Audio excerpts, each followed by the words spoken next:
Praise the lord. దేవునికి స్తోత్రం. సాటిలేని జీవము గల సర్వశక్తివంతుడైన యేసయ్య పరిశుద్ధ నామంలో అందరికీ బ్లెస్సింగ్ బీయింగ్ క్రిస్టియన్ తరపున వందనాలు. మన న్యూ ఇయర్ మెడిటేషన్స్లో భాగంగా ఈరోజు day 17. Are you being discriminated? వివక్షను ఎదుర్కొంటున్నావా అనే మాట మీద ధ్యానిద్దాము. మరి టెక్నాలజీ ఎంత డెవలప్ అవుతున్నా, ప్రపంచం మారుతున్న కాలంతో పాటు పరిగెడుతున్న వివక్ష అన్ని చోట్ల అన్ని వేళల్లో నేనున్నానంటుంది. ఎంతటి రాజకీయ నాయకులైనా, యాజకీయ సేవకులైనా ఈ వివక్ష, కుల వివక్ష ఎస్పెషల్లీ ఈ చట్టంలో ఇరుక్కుంటూ ఉంటారు. ఎందుకో మరి పక్షపాతం, వివక్ష అన్నది మరి అనేక రకాలుగా సామాజికంగా, సంఘపరంగా, సాంఘికంగా చూసినట్లయితే ఏజ్ డిస్క్రిమినేషన్, వయసు రీత్యా వివక్ష, మరియు వైకల్య రీతిగా వివక్ష, జాతి వివక్ష, మత వివక్ష, లింగ వివక్ష, మరి తల్లిదండ్రులు చూపే వివక్ష, ప్రాంత వివక్ష, క్యాస్ట్ని బట్టి, కలర్ని బట్టి, క్యాస్ట్ని బట్టి ప్రతి ఒక్క చోట ఈ ఫేవరిజం అనేది ఉంటూనే ఉంటుంది. మరి వీటిని age discrimination, disability, regional, religious, gender, parental, nationality discrimination, ఇన్ని డిస్క్రిమినేషన్స్ చూపించారు. కానీ తెల్లోళ్ళకి తెలియదేమో తెలుగోళ్ళకి ఇంకో డిస్క్రిమినేషన్ ఉందని. అదే కోడలు వర్సెస్ కూతురు. మరి కోడలకి ఎంత బాగోపోయినా పని చేయాలి, పని చేస్తేనే ఆరోగ్యం అంటారు. కూతురికి బాగున్న పని చేయాల్సి వస్తే పాపం టైటానిక్ మునిపోయేంత హంగామా చేసి హైరాణ పడిపోతుంటారు. ఇక కుల వివక్షకు వస్తే తెలుగోళ్ళను కొట్టేవాడు ఈ ప్రపంచ పటంలో ఎక్కడా కనిపించదు. లాస్ ఏంజల్స్ లాగా ఇది ఎప్పుడు బర్నింగ్ సెన్సేషనే. పనిచేసే చోట, ప్రార్థన చేసే చోట, ఆడే చోట, పాడే చోట ఎక్కడ చూసినా కుల వివక్ష. ఇక సంఘాలలో, మందిరాలలో అయితే చివరొచ్చినా కానీ వారిదే అగ్రతాంబూలం. వాళ్ళ కులపోళ్ళే పాడాలి, ఆడాలి.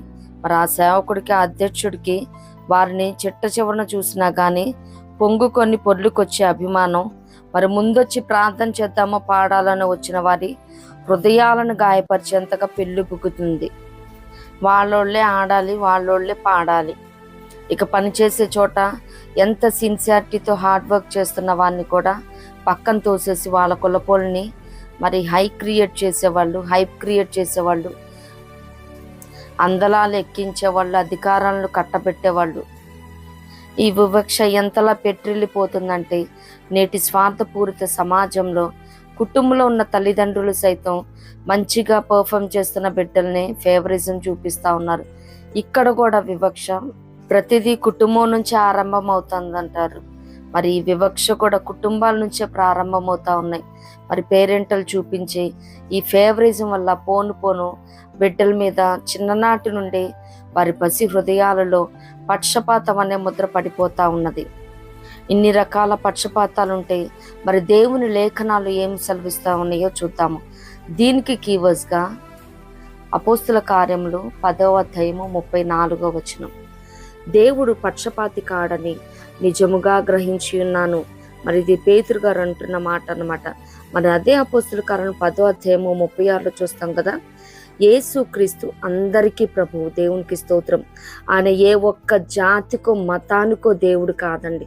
మరి నేటి దినాలలో అందరూ అనుకునేది ఏంటంటే సువార్త ప్రకటన చేస్తున్నప్పుడు అది ఒక ఇంగ్లీషుల దేవుడుగా, ఒక తెల్లోళ్ళ దేవుడుగా కానీ అనుకుంటున్నారు. కానీ యేసుక్రీస్తు ప్రభు వారు అందరికీ ప్రభు అన్నాడు. ఆయన అందరికీ దేవుడు అన్నాడు. దేవునికి స్తోత్రం. మరి ఏ విషయాలలో కూడా క్రిస్టియన్స్ అయిన మనము వివక్ష చూపించకూడదు, పక్షపాతం చూపించకూడదు. మరి ఎవరైతే మరి నడిపిస్తూ ఉన్నారో అది మరి చిన్న చిన్న గ్రూప్స్లా ఏమి లేదు, సంఘాలేమి, మరి క్రిస్టియన్స్ ఎక్కడున్నా కానీ ఒక బిజినెస్ మరి స్టార్ట్ చేసి దాన్ని రన్ చేస్తున్నా ఏమి కానీ మనం ఎక్కడున్నా కానీ ఈ వివక్ష అనేది మనం చూపించకూడదు. నిశ్చయంగా ఈ దినాన దేవుడు నీతో నాతో మాట్లాడుతున్నాడు. కుల వివక్ష అన్నది అస్సలే చూపించకూడదు. పక్షపాతం అన్నది మరి స్త్రీ అని, పురుషుడని లేదని కూడా లేఖనాలు సెలవిస్తూ ఉన్నాయి. మరి న్యాయం తీర్చుటలో పక్షపాతం చూపుట ధర్మం కాదని సామెతలో చెప్తాన్నాడు. దేవునికి పక్షపాతం లేదని రోమా 2:11 తెలియజేస్తాను. దేవుడికే లేనప్పుడు ఆయన సృజించిన మనం ఎందుకు కలిగి ఉండాలండి? నిశ్చయంగా నువ్వు చూపిస్తున్న ఈ కుల వివక్ష వల్ల, ఈ పక్షపాతం వల్ల ఎంతమంది హర్ట్ అవుతా ఉన్నారో. నిశ్చయంగా ప్రతి దైవజనుడుగా ఒక చిన్న చిన్న గ్రూప్స్ మరి కాన్ఫరెన్స్లని నడిపిస్తున్న వారిగా దేవుడు సూటిగా నీతో మాట్లాడుతూ ఉన్నాడు. ఇలా చేస్తూ ఉంటే నిజంగా అనేక మంది హర్ట్ అవుతూ ఉంటారు. నిజంగా చెప్పబడిన రీతిగా ఎంతోమంది ఆశ కలిగి దేవుని కోసం మరి ఆయన్ని పాడి స్తుతించాలని, అది ఇంట్లోనే చేసుకోవచ్చు. వారికి ఇవ్వబడిన టాలెంట్స్ని బట్టి దేవుని నామాన్ని మహిమపరచబడాలని, మరి ఆ రీతిగా ఎవరైతే ఆశ కలిగి ఉంటా ఉన్నారో వారిని హర్ట్ చేస్తా ఉన్నావేమో, నీకు తెలుసో తెలియక చేస్తా ఉన్నావేమో. సంఘాలలో వాక్యం చెప్పగలిగిన వారు కూడా ఉండవచ్చు, మంచిగా ప్రార్థన చేసే వాళ్ళు ఉండొచ్చు, మరి చిన్న చిన్న మీటింగ్స్ లాగా కండక్ట్ చేసి మరి యూత్ని బలపరిచే మాటలు అందించే వారు ఉండొచ్చు. మరి అనేకులని దేవుని వైపు త్రిప్పే టాలెంట్స్ అనేకమంది కలిగిన వారు ఉండొచ్చు.